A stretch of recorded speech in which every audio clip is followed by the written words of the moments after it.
이번 주말 뉴욕시를 포함한 북동부 지역에 폭우와 강풍이 몰아칠 가능성이 예보됐습니다. 브루클린의 제이 스트리트 메트로테크 지하철역에서 대낮에 발생한 폭행 사건으로 한 남성이 사망했으며 용의자 한 명이 경찰에 체포됐습니다. 뉴욕 한인변호사협회가 오는 18일 뉴욕과 뉴저지에서 대면으로 무료 법률 상담을 실시합니다. 미동부 태권도인들의 대제전인 2025 뉴욕 오픈 태권도 챔피언십 및 한국문화 페스티벌이 오는 18일 성대하게 펼쳐집니다. 모두가 누릴 수 있는 권리, 바로 아름다움입니다.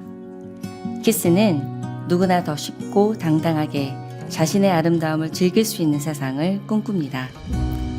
키스는 우리 모두의 미래가 더 아름답게 빛날 수 있도록 최선을 다할 것입니다. 당신의 아름다움의 모든 순간, 키스가 함께합니다.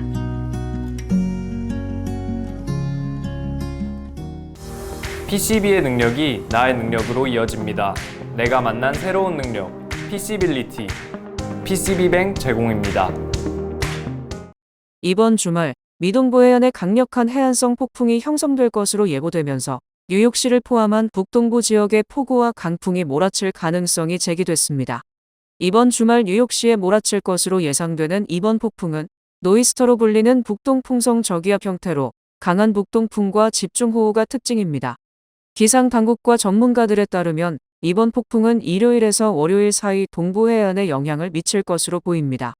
폭스5 뉴욕의 기상캐스터는 미국의 예측 모델이 이 폭풍이 뉴욕에 매우 근접할 가능성을 보여주고 있다며, 반면 다른 모델들은 캐롤라이나 인근에서 머물 수 있다고 예측하고 있어 아직 진로에 대한 확실한 결론은 없는 상황이라고 밝혔습니다.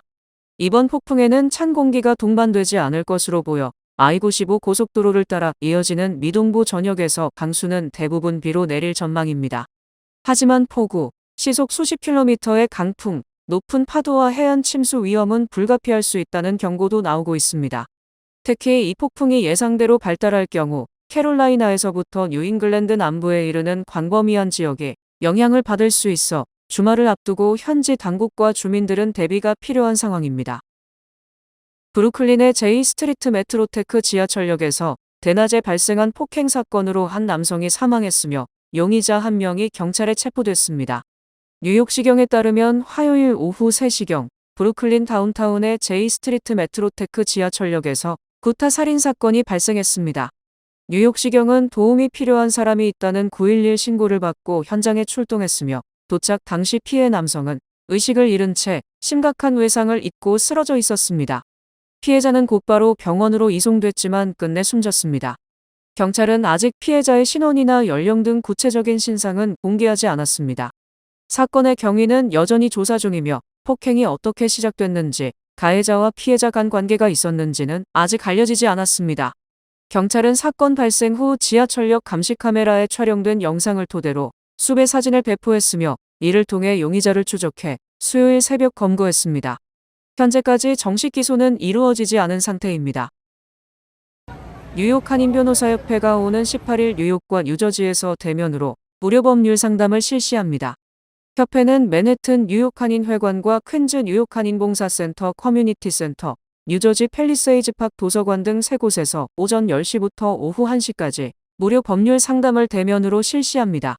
로렌스 한 회장은 1년 만에 개최하는 대면 법률 상담인 만큼 다양한 분야의 전문 변호인들이 상담을 제공할 계획이라며 많은 한인들의 참여를 당부했습니다. 이민법, 아무래도 이민 쪽 관한 질문들이 많으신데요. 그런 것도 많고, 또 다른 랜드로드, 테넌트 아니면 비즈니스 관한 것들도 여쭤봐셔도 되고요. 저희 다양한 분야로 있는 변호사분들이 다 봉사하시니까요. 꼭 한번 찾아와 주세요. 10월 18일입니다. 맨해튼, 퀸즈, 그리고 뉴저지에서 열리는 무료 법률 상담은 예약 없이 누구나 참여할 수 있으며 한국어와 영어로 상담받을 수 있습니다. 미동부 태권도인들의 대제전인 2025 뉴욕 오픈 태권도 챔피언십 및 한국문화 페스티벌이 오는 18일 성대하게 펼쳐집니다. YH 파크 태권도 아카데미가 주최하는 이번 행사는 미국 내 태권도 보급은 물론 한국 전통 문화와 한식의 우수성을 널리 홍보하자는 취지로 올해로 19회째를 맞았습니다. 퀸즈 칼리지 피츠제럴드 체육관에서 열리는 이번 대회는 품새, 겨루기, 격파를 포함한 7개 부문에서 연령별, 체급별 300여 개의 세부 종목이 펼쳐질 예정입니다. 뉴욕과 뉴저지, 버지니아, 매사추세츠, 커네티컷, 펜실베니아 등에서 그간 실력을 갈고 닦은 선수들이 대거 출전합니다.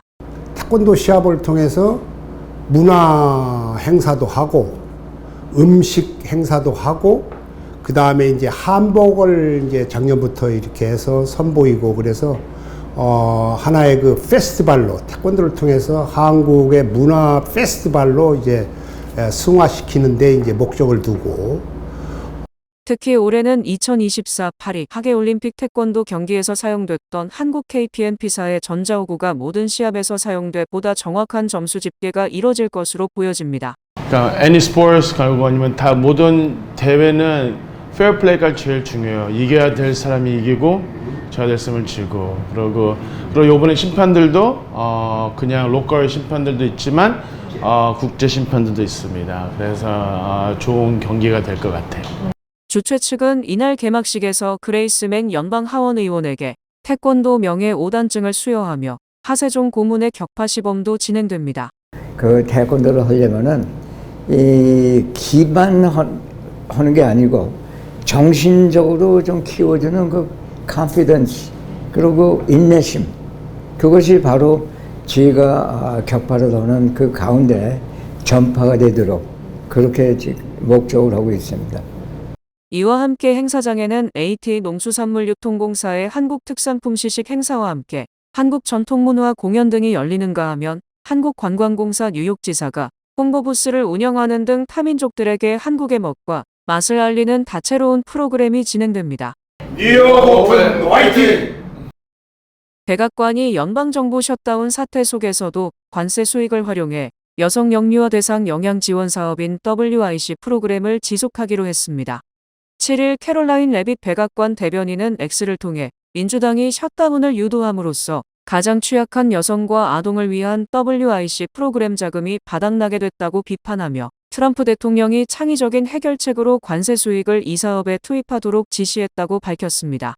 WIC는 저소득층 임신부, 산모, 수유여성, 영유아를 위한 특별 영양보충 프로그램으로 미국 내 약 600만 명이 이 제도에 의존하고 있으며 2024회 연도 기준으로 약 70억 달러가 이 사업에 투입됐습니다. 트럼프 행정부는 무역확장법 232조를 근거로 철강, 알루미늄, 외국산 자동차 등의 25에서 50%의 고율 관세를 부과해왔으며 그 수익 일부를 긴급복지 지원에 활용하는 것입니다. 백악관 고위 관계자는 가까운 시일 내 관세 수익을 WIC에 이전해 프로그램을 지속할 것이라며 다만 이번 지원은 임시 조치라고 강조했습니다. 악시오스는 공화당이 그동안 여성 영유아 대상 영양 지원 사업 예산과 수급 요건을 제한하려 했고 민주당은 오히려 이를 저지해왔다고 보도했습니다. 도널드 트럼프 대통령이 전문직 비자 H-1B 신청자의 10만 달러 수수료를 부과하면서 외국인 교직원에 의존하는 미국 교육계가 피해를 볼 우려가 있습니다.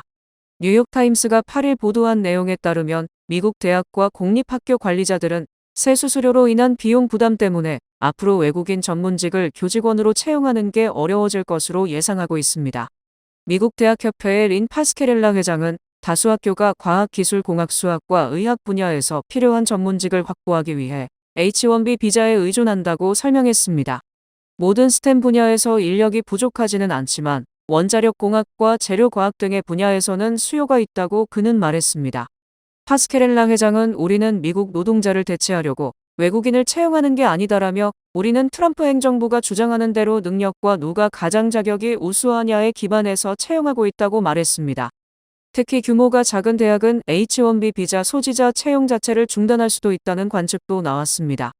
연방이민국에 따르면 H-1B 비자를 가장 많이 사용하는 건 미국 기술기업이며 교육계는 미국 정부가 2024회 연도에 승인한 H-1B 비자의 약 7%를 차지했습니다. 비자 수수료는 대학뿐만 아니라 초중등 학교에도 영향을 미칠 전망이며 일부 학교에서는 트럼프 행정부가 교직원에 대해 수수료를 면제하기를 희망하고 있습니다. 지난 8월 미국에 입국한 한국인 유학생 수가 전년 동기 대비 11% 감소한 것으로 나타났습니다.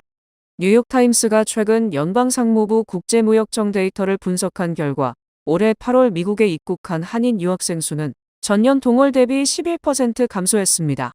대부분의 유학생이 학기 시작 30일 전 내에 미국에 입국하는 점을 고려할 때 8월 입국자 수 감소는 곧 가을 학기 유학생 수 감소로 이어질 가능성이 크다고 전문가들은 분석했습니다. 전체적으로 보면 8월 한 달간 미국에 입국한 전 세계 유학생 수는 전년 대비 19% 급감했으며 이는 코로나19 팬데믹 기간을 제외하면 가장 큰 감소폭입니다. 특히 아시아 지역에서의 감소세가 두드러졌는데 8월 아시아에서 입국한 유학생 수는 19만 1179명으로 전년 25만 740명에서 24% 줄었습니다. 국가별로는 인도 유학생이 44%로 가장 큰 폭의 감소를 보였고 중국 12%, 한국 11% 순으로 나타났습니다. 전문가들은 지난 5월 연방국무부가 약 3주간 학생 비자 인터뷰를 중단하고 6월 일부 국가에 대해 여행 제한 및 비자 발급 제한 조치를 시행한 점이 주요 원인 중 하나라고 지적했습니다. 그러나 유학생 및 교환 방문자 정보 시스템 데이터에 따르면 지난 9월 미국 내 등록된 유학생 수는 전년 동월 대비 0.8% 증가한 것으로 나타났는데 이에 대해 국제교육자협회는 국토안보부가 9월이 끝나기도 전에 데이터를 발표해 정확성이 떨어질 수 있다며 해석에 주의가 필요하다고 덧붙였습니다. 도널드 트럼프 행정부의 관세 정책의 여파 속에서 한국의 미국 수입 시장 내 입지가 주요 경쟁국보다 눈에 띄게 약화된 것으로 나타났습니다. 8일 한국무역협회가 연방상무부 통계를 분석한 자료에 따르면 올해 1월부터 7월까지 미국의 10대 수입국 순위에서 한국은 10위를 나타냈습니다. 이 기간 미국은 한국에서 756억 달러어치 상품을 수입했습니다. 이는 미국의 전체 수입액 중 3.7% 수준이었습니다. 같은 시기 한국보다 앞선 미국의 1위부터 9위 수입국은 멕시코 15%, 캐나다 11.2%, 중국 9.4%, 베트남 5.2%, 대만 4.9%, 아일랜드 4.6%, 독일 4.5%, 일본 4.2%, 스위스 4.2%였습니다. 한국은 트럼프 행정부 출범하기 직전인 작년 4.0% 비중으로 7위를 차지했지만 올해 10위로 밀려났습니다. 이는 무역협회가 관련 자료를 분석해 관리하는 1988년 이후 가장 낮은 수준입니다. 특히 한국은 2009년부터는 15년간 꾸준히 6에서 7위 자리를 지켜왔습니다. 한국의 미국 수입 시장 내 급격한 순위 하락은 트럼프 행정부의 전면적인 관세 정책의 부정적 영향을 경쟁국보다 상대적으로 크게 받았다는 것을 의미합니다. 한국의 미국 수입 시장 내 입지 축소는 한국의 주요 수출품인 자동차, 철강, 기계 등 상품이 직간접적으로 트럼프 행정부의 고율 관세 부과 대상이 되면서 미치는 영향이 컸기 때문으로 분석됩니다. 한국 정부의 최신 무역 통계를 보면 지난 8월 미국을 향한 철강, 자동차, 자동차 부품, 일반 기계 수출이 각각 32.21%, 3.5%, 14.4%, 12.7% 감소하는 등 미국의 고율 관세 영향에 들어간 품목의 수출 부진 현상이 이어지고 있습니다. 월스트리트 저널은 현대자동차가 지난 1년간 트럼프 대통령의 환심을 사기 위해 각종 대미 투자와 협력 공세를 펼쳐왔지만 결국 뚜렷한 성과 없이 한국 정부의 질책만 받았다고 보도했습니다. 월스트리트 저널은 정통한 소식통을 인용해 현대차가 트럼프 대통령 재선 성공 이후 취임식에 100만 달러 기부, 향후 4년간 210억 달러 규모의 대미 투자를 발표하며 트럼프 행정부의 우호적 태도를 보였으나 현대차는 25%의 자동차 관세 직격탄을 피하지 못했고 지난달에는 조지아주 현대차 LG 에너지 솔루션 합작 배터리 공장 건설 현장에서 한국인 직원 300여 명이 이민 당국에 체포됐습니다. 현대차가 이민 단속 이후에도 260억 달러의 대미 투자를 거듭 강조하자 한국 정부는 현대차가 외교적 협상력을 해칠 수 있다고 판단해 강하게 질책했다고 보도했습니다. 한국 대통령실은 이에 대한 논평을 거부했습니다. 전문가들은 현대차의 이런 행보 배경에는 중국 시장에서의 급격한 부진이 있다고 분석하고 있습니다. 김창호 한국투자증권연구원은 미국 시장은 현대차에 너무 중요해 절대 포기할 수 없다며 실제 현대차는 영업이익의 절반 이상을 미국에서 올리고 있다고 설명했습니다. 이와 관련해 월스트리트 저널은 지난해 6월 브라이언 캠프 조지아 주지사가 현대차의 메타플랜트 관련 회의를 위해 방한했을 당시 정의선 회장이 캠프 주지사에게 자신의 전용기를 제공했고 정 회장 본인은 대한항공 일반 항공편을 이용하는 등 현대차의 구애 공세를 상징적으로 보여주는 장면을 소개했습니다. 세계 주요 국가의 수도가 점점 더 뜨거워지고 있습니다. 1990년대 이후 이들 지역의 폭염 일수가 25% 늘어난 것으로 나타났습니다.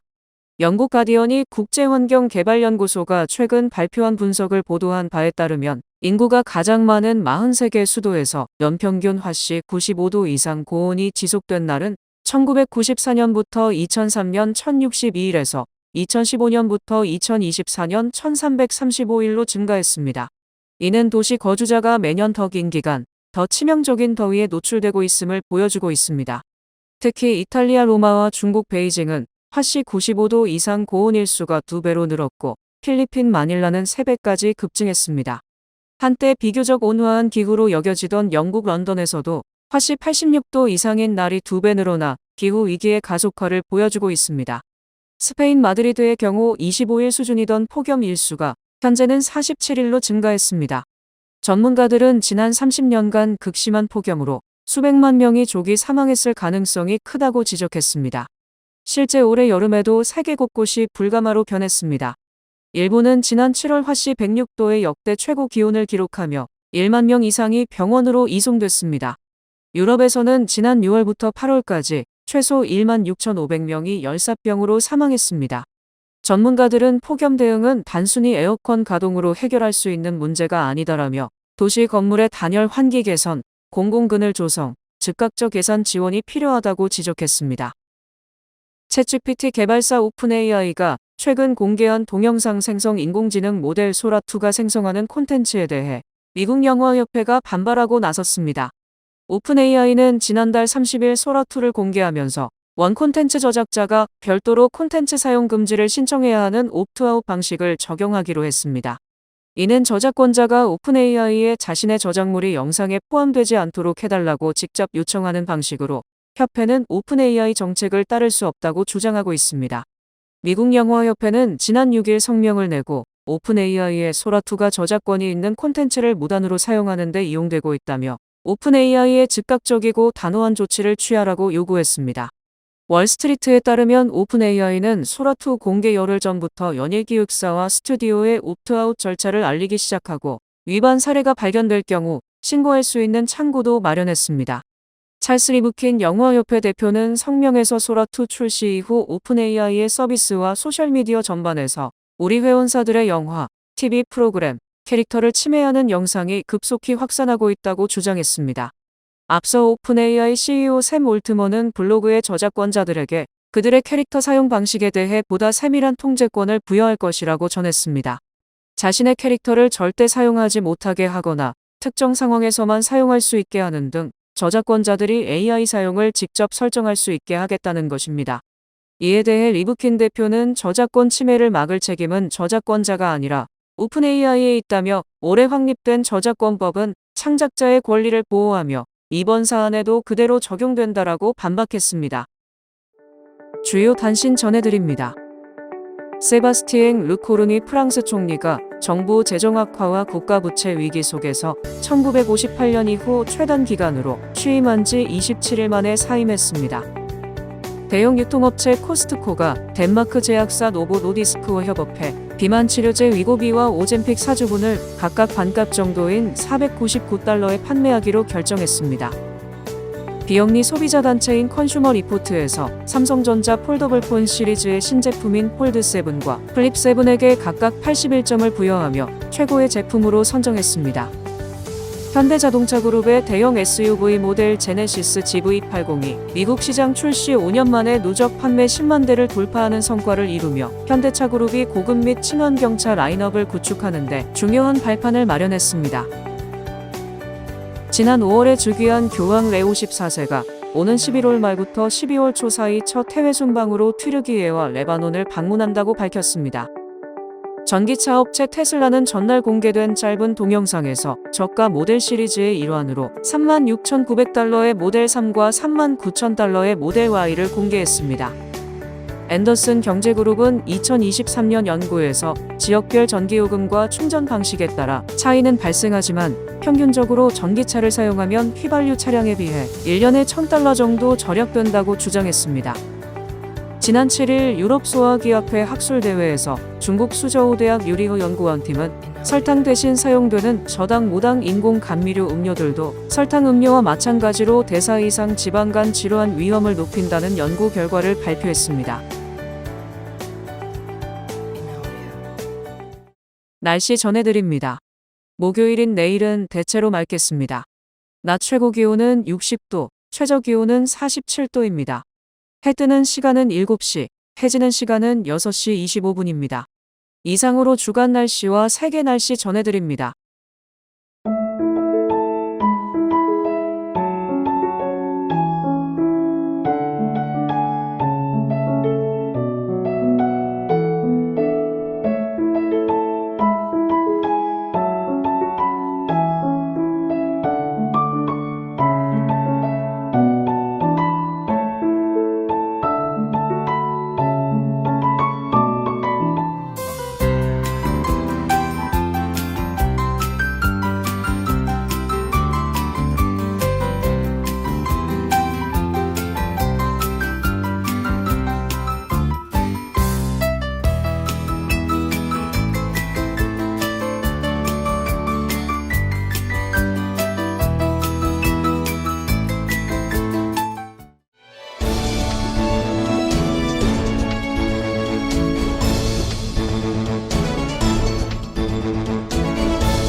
뉴뱅크와 함께 꿈의 집을 마련하세요.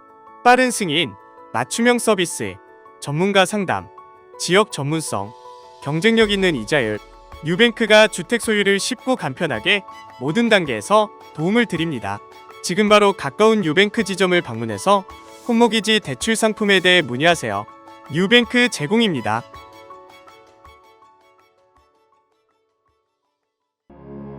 뉴욕 가정상담소가 오는 12일 금요일 오후 4시 플러싱 백구 경찰서부터 플러싱 퀸즈 도서관 앞 광장까지 제28회 가정폭력 방지 침묵 행진을 진행합니다. 이번 행진에는 가정상담소와 더불어 30개의 가족 관련 비영리 단체, 지역 정치인, 주민 등이 함께 희망, 치유, 정의라는 강력한 메시지를 전할 예정입니다. 여러분의 적극적인 참여와 관심 부탁드립니다.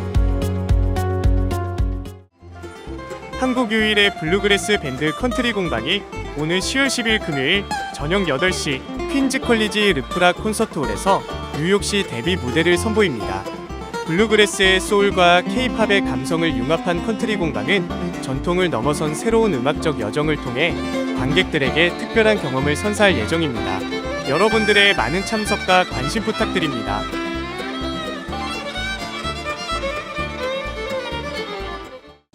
뉴욕 한인 변호사협회가 오는 18일 맨해튼 뉴욕 한인 회관과 퀸즈 뉴욕 한인 봉사센터 커뮤니티 센터, 뉴저지 팰리세이즈 파크 도서관에서 오전 10시부터 오후 1시까지 무료 법률 상담을 대면으로 실시합니다. 부동산, 이민법, 비즈니스 등 다양한 분야의 전문 변호인들이 상담을 제공합니다. 무료 법률 상담은 누구나 참여할 수 있고 한국어와 영어로 상담받을 수 있으니 여러분의 많은 참여 부탁드립니다. 이상으로 10월 8일 수요일 TKC 뉴스데스크 여기서 마치겠습니다. 시청해주신 여러분 고맙습니다.